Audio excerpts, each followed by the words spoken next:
And now chapter 18 of the Antya Leela, Rescuing the Lord from the Sea.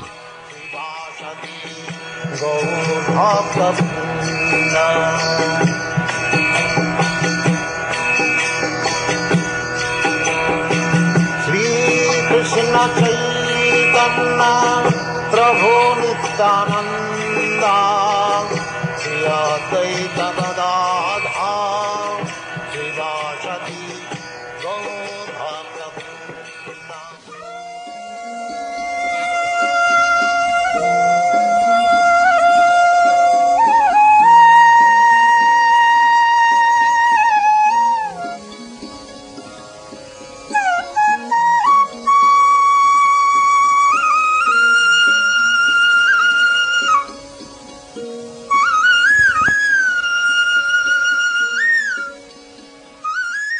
In the brilliant autumn moonlight, Sri Chaitanya Mahaprabhu mistook the sea for the river Yamuna.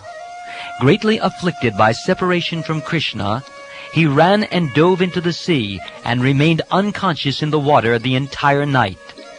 In the morning, he was found by his personal devotees. May that Sri Chaitanya Mahaprabhu, the son of Mother Shachi, protect us by his transcendental pastimes. All glories to Sri Chaitanya Mahaprabhu. All glories to Nityananda Prabhu. All glories to Advaita Acharya. And all glories to all the devotees of Sri Chaitanya Mahaprabhu. While thus living at Jagannath Puri, Sri Chaitanya Mahaprabhu floated all day and night in an ocean of separation from Krishna.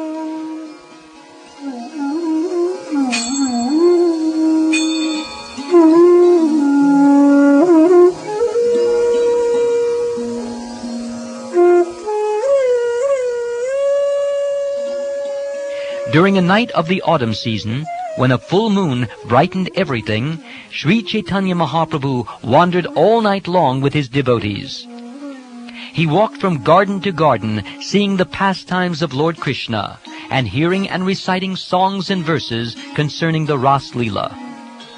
He sang and danced in ecstatic love, and sometimes imitated the Ras dance in emotional ecstasy.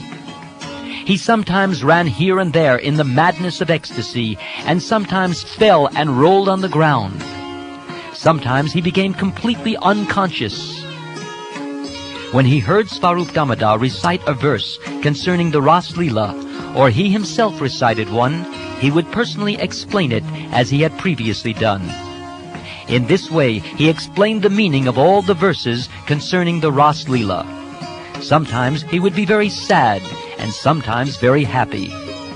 To explain fully all those verses and all the transformations that took place in the Lord's body would require a very large volume. So as not to increase the size of this book, I have not written about all the Lord's pastimes, for he performed them every moment of every day for 12 years. As I have previously indicated, I am describing the mad speeches and bodily transformations of the Lord only in brief. If Ananta, with his 1,000 hoods, tried to describe even one day's pastimes of Sri Chaitanya Mahaprabhu, he would find them impossible to describe fully. If Ganesh, Lord Shiva's son and the expert scribe of the demigods, tried for millions of millenniums to fully describe one day of the Lord's pastimes, he would be unable to find their limit. Even Lord Krishna is struck with wonder at seeing the transformations of ecstasy in his devotees.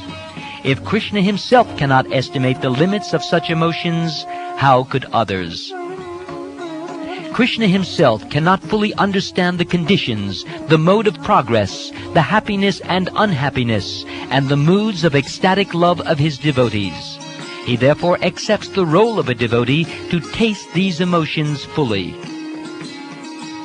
Ecstatic love of Krishna makes Krishna and his devotees dance, and it also dances personally. In this way, all three dance together in one place. One who wants to describe the transformations of ecstatic love of Krishna is like a dwarf trying to catch the moon in the sky.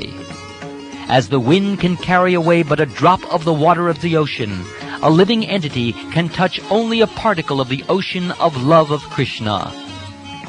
Endless waves arise moment after moment in that ocean of love. How could an insignificant living entity estimate their limits? Only a person on the level of Svarup Damodar Goswami can fully know what Lord Sri Chaitanya Mahaprabhu tastes in his love for Krishna. When an ordinary living entity describes the pastimes of Sri Chaitanya Mahaprabhu, he purifies himself by touching one drop of that great ocean. Thus all the verses about the Ras Leela dance were recited. Then finally the verse concerning the pastimes in the water was recited as follows. As an independent leader among elephants enters the water with its female elephants, Krishna, who is transcendental to the Vedic principles of morality, entered the water of the Yamuna with the gopis. His chest had brushed against their breasts, crushing his flower garland and coloring it with red kumkum powder. Attracted by the fragrance of that garland, humming bumblebees followed Krishna like celestial beings of Gandharva Loka. In this way, Lord Krishna mitigated the fatigue of the Ras dance. While thus wandering near the temple of Vaitota, Sri Chaitanya Mahaprabhu suddenly saw the sea. Brightened by the shining light of the moon, the high waves of the sea glittered like the waters of the river Yamuna.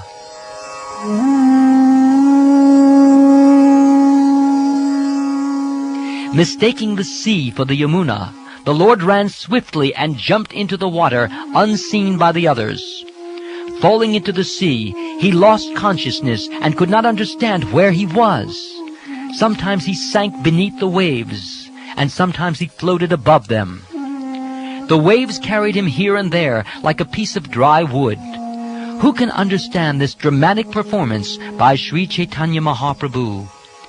Keeping the Lord sometimes submerged and sometimes afloat, the waves carried him toward Konark Temple.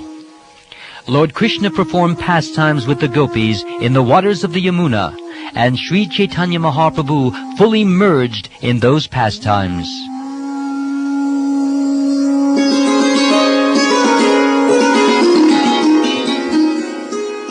Meanwhile, all the devotees, headed by Svarup Damodar, lost sight of Sri Chaitanya Mahaprabhu. Astonished, they began searching for him, asking, "Where has the Lord gone?" Sri Chaitanya Mahaprabhu had run off at the speed of mind. No one could see him. Thus everyone was puzzled as to his whereabouts. Has the Lord gone to the temple of Jagannath? Or has he fallen down in madness in some garden? Perhaps he went to the Gundicha temple, or to Lake Narendra, or to the Chatak Parvat. Maybe he went to the temple at Konark.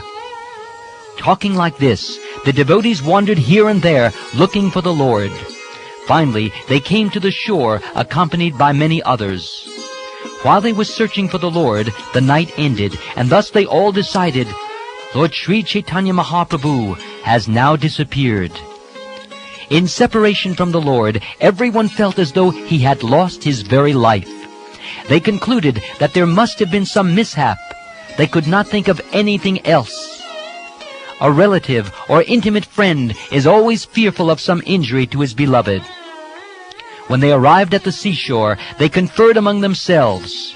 Then some of them sought out Sri Chaitanya Mahaprabhu at Chatak Parvat. Svarup Damodar proceeded east with others, looking for the Lord on the beach or in the water. Everyone was overwhelmed with moroseness and almost unconscious, but out of ecstatic love they continued to wander here and there, searching for the Lord.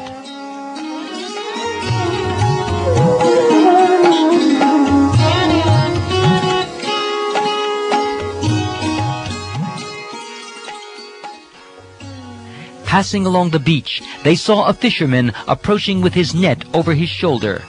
Laughing, crying, dancing, and singing, he kept repeating the holy name, Hari, Hari. Seeing the activities of the fisherman, everyone was astonished. Svarup Damodar Goswami therefore asked him for information. "My dear fisherman, why are you behaving like this? Have you seen someone hereabouts? What is the cause of your behavior? Please tell us." The fisherman replied, I have not seen a single person here, but while casting my net in the water, I captured a dead body. I lifted it with great care, thinking it to be a big fish. But as soon as I saw that it was a corpse, great fear arose in my mind. As I tried to release the net, I touched the body, and as soon as I touched it, a ghost entered my heart. I shivered in fear and shed tears. My voice faltered, and all the hairs on my body stood up.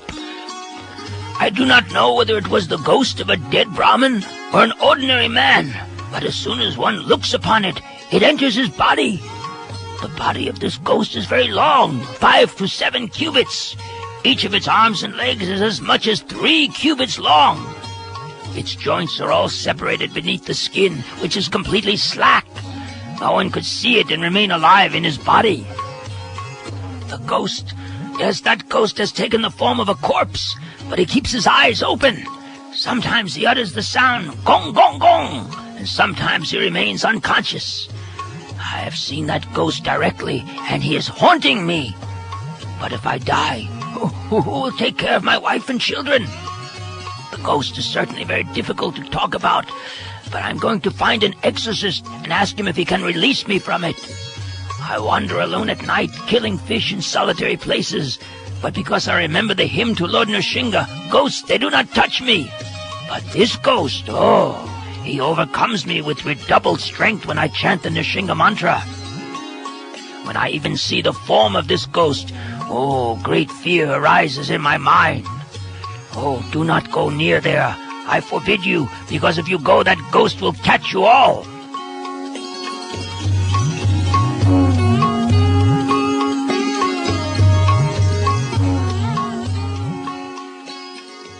Hearing this, Svarup Damodar could understand the full truth of the matter. He spoke sweetly to the fisherman, saying, I am a famous exorcist, and I know how to rid you of this ghost. He then chanted some mantras and placed his hand on the top of the fisherman's head. He slapped the fisherman 3 times and said, Now the ghost has gone away. Do not be afraid. By saying this, he pacified the fisherman.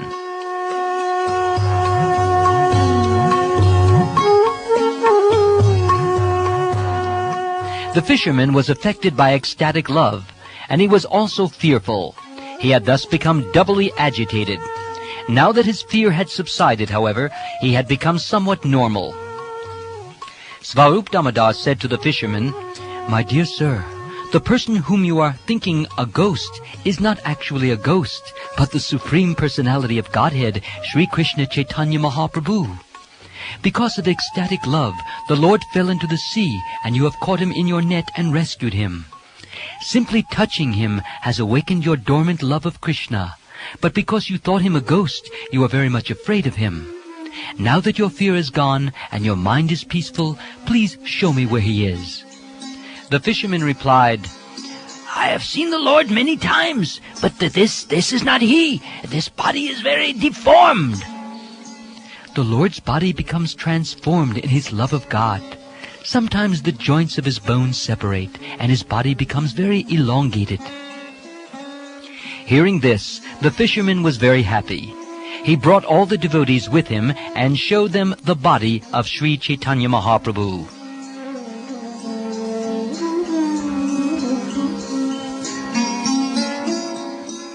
The Lord was lying on the ground, his body elongated and bleached white by the water. He was covered from head to foot with sand. The Lord's body was stretched, and his skin was slack and hanging loose. To lift him and take him the long distance home would have been impossible. The devotees removed his wet undergarment and replaced it with a dry one. Then, laying the Lord on an outer cloth, they cleaned the sand from his body. They all performed Sankirtan, loudly chanting the holy name of Krishna into the Lord's ear. After some time, the sound of the holy name entered the ear of the Lord, who immediately got up, making a great noise. As soon as he got up, his bones assumed their proper places. With half external consciousness, the Lord looked here and there. The Lord remains in one of 3 different states of consciousness at all times. internal, external, and half-external. When the Lord is deeply absorbed in internal consciousness, but he nevertheless exhibits some external consciousness, devotees call his condition Ardha Bhaya, or half-external consciousness. In this half-external consciousness, Sri Chaitanya Mahaprabhu talked like a madman. The devotees could distinctly hear him speaking to the sky. He said, "Seeing the river Yamuna, I went to Vrindavan. There I saw the son of Nanda Maharaj performing his sporting pastimes in the water. Lord Krishna was in the water of the Yamuna in the company of the gopis, headed by Srimati Radharani. They were performing pastimes in a great sporting manner. I saw this pastime as I stood on the bank of the Yamuna in the company of the gopis. One gopi was showing some other gopis the pastimes of Radha and Krishna in the water. All the gopis entrusted their silken garments and ornaments to the care of their friends, and then put on fine white cloth. Taking his beloved gopis with him, Lord Krishna bathed and performed very nice pastimes in the water of the Yamuna. My dear friends, just see Lord Krishna's sporting pastimes in the water. Krishna's restless palms resemble lotus flowers. He is just like a chief of mad elephants, and the gopis who accompany him are like she-elephants. The sporting pastimes in the water began, and everyone started splashing water back and forth. In the tumultuous showers of water, no one could be certain which party was winning and which was losing. The sporting water fight increased unlimitedly. The gopis, they were like steady streaks of lightning, and Krishna, he resembled a blackish cloud. The lightning began sprinkling water upon the cloud, and the cloud upon the lightning. Like thirsty chatak birds, the eyes of the gopis joyously drank the nectarine water from the cloud. As the fight began, they splashed water on one another. Then they fought hand to hand, then face to face, then chest to chest, teeth to teeth, and finally nail to nail. Thousands of hands splashed water, and the gopis saw Krishna with thousands of eyes. With thousands of legs, they came near him and kissed him. With thousands of faces, thousands of bodies embraced him. The gopis heard his joking words. With thousands of ears, Krishna forcibly swept Radharani away and took her into water up to her neck. Then he released her where the water was very deep. She grasped Krishna's neck, however, and floated on the water like a lotus flower plucked by the trunk of an elephant. Krishna expanded himself into as many forms as there were gopis, and then took away all the garments that covered them. The water of the river Yamuna was crystal clear, and Krishna saw the glittering bodies of the gopis in great happiness. The lotus stems were friends of the gopis, and therefore helped them by offering them lotus leaves. The lotuses pushed their large round leaves over the surface of the water with their hands, the waves of the Yamuna, to cover the gopis' bodies. Some gopis undid their hair and kept it in front of them as dresses to cover the lower portions of their bodies, and used their hands as bodices to cover their breasts. Then Krishna quarreled with Radharani, and all the gopis hid themselves in a cluster of white lotus flowers. They submerged their bodies up to their necks in the water. Only their faces floated above the surface, and the faces were indistinguishable from the lotuses. In the absence of the other gopis, Lord Krishna behaved with Srimati Radharani as freely as he desired. When the gopis began searching for Krishna, Srimati Radharani, being of very fine intelligence and thus knowing the situation of her friends, immediately mingled in their midst. Many white lotus flowers were floating in the water, and as many bluish lotus flowers came nearby.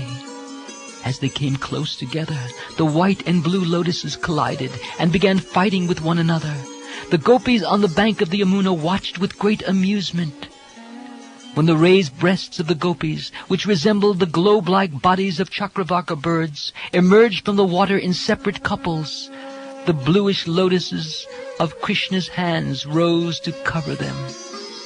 The hands of the gopis, which resembled red lotus flowers, arose from the water in pairs to obstruct the bluish flowers. The blue lotuses tried to plunder the white Chakravaka birds, and the red lotuses tried to protect them. Thus there was a fight between the two. Blue and red lotus flowers are unconscious objects, whereas Chakravakas are conscious and alive. Nevertheless, in ecstatic love, the blue lotuses began to taste the Chakravakas. This is a reversal of their natural behavior, but in Lord Krishna's kingdom, such reversals are a principle of his pastimes. The blue lotuses are friends of the sun god, and though they all live together, the blue lotuses plunder the Chakravakas. The red lotuses, however, blossom at night and are therefore strangers or enemies to the Chakravakas. Yet in Krishna's pastimes, the red lotuses, which are the hands of the gopis, protect their Chakravaka breasts. This is a metaphor of contradiction.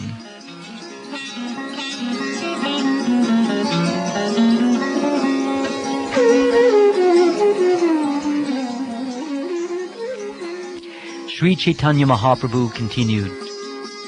In his pastimes, Krishna displayed two ornaments of hyperbole and reverse analogy. Tasting them brought gladness to my mind and fully satisfied my ears and eyes.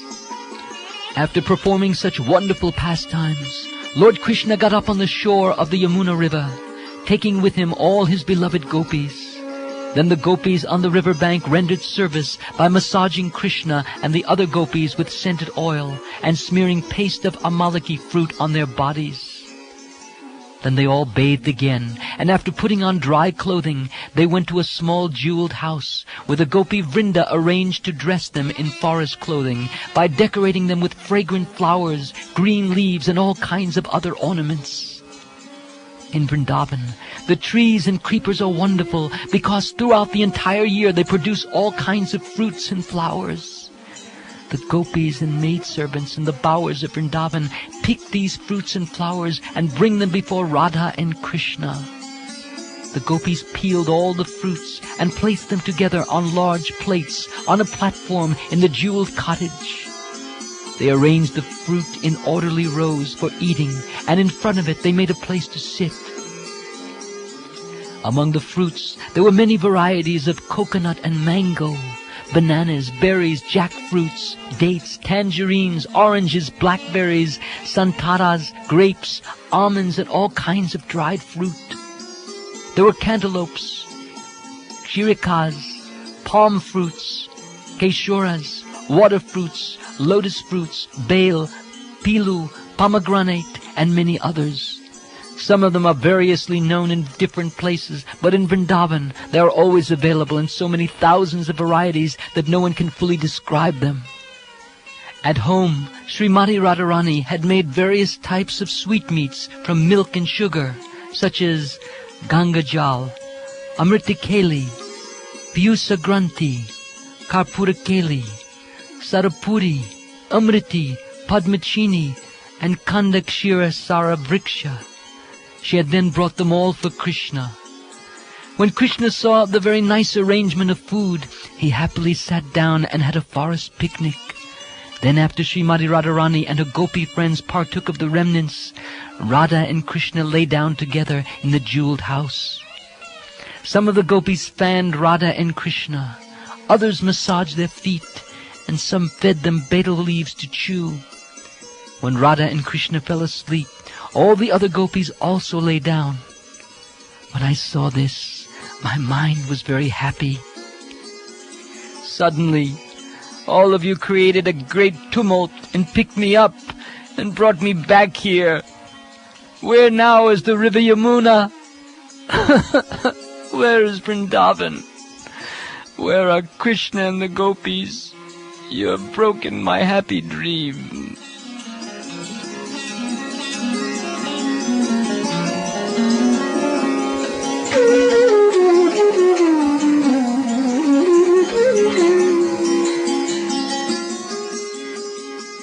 Speaking in this way, Sri Chaitanya Mahaprabhu fully returned to external consciousness. Seeing Svarup Damodar Goswami, the Lord questioned him, Why have you brought me here? Then Svarup Damodar answered him, saying, You mistook the sea for the Yamuna river, and you jumped into it. You have been carried this far by the waves of the sea. This fisherman caught you in his net and rescued you from the water. Because of your touch, he is now mad with ecstatic love for Krishna. Throughout the night, we all walked about in search of you. After hearing from the fisherman, we came here and found you. While apparently unconscious, you witnessed the pastimes in Vrindavan, but when we saw you unconscious, we suffered great agony in our minds. When we chanted the holy name of Krishna, however, you came to semi-consciousness, and we have all been hearing you speak like a madman. Sri Chaitanya Mahaprabhu said, In my dream I went to Vrindavan, where I saw Lord Krishna perform the Ras dance with all the gopis. After sporting in the water, Krishna enjoyed a picnic. I can understand that after seeing this, I must certainly have talked like a madman. Thereafter, Svarup Damodar Goswami had Lord Sri Chaitanya Mahaprabhu bathe in the sea, and then he very happily brought him back home.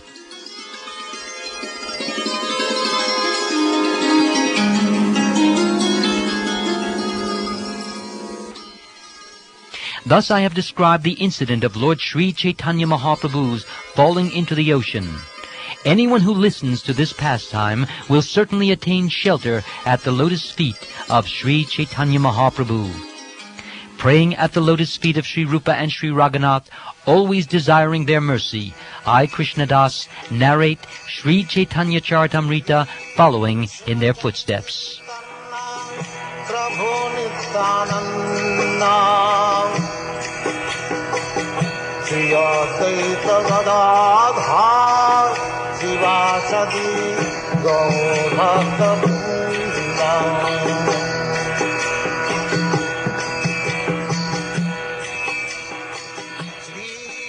This ends chapter 18 of the Antya Lila, Rescuing the Lord from the Sea.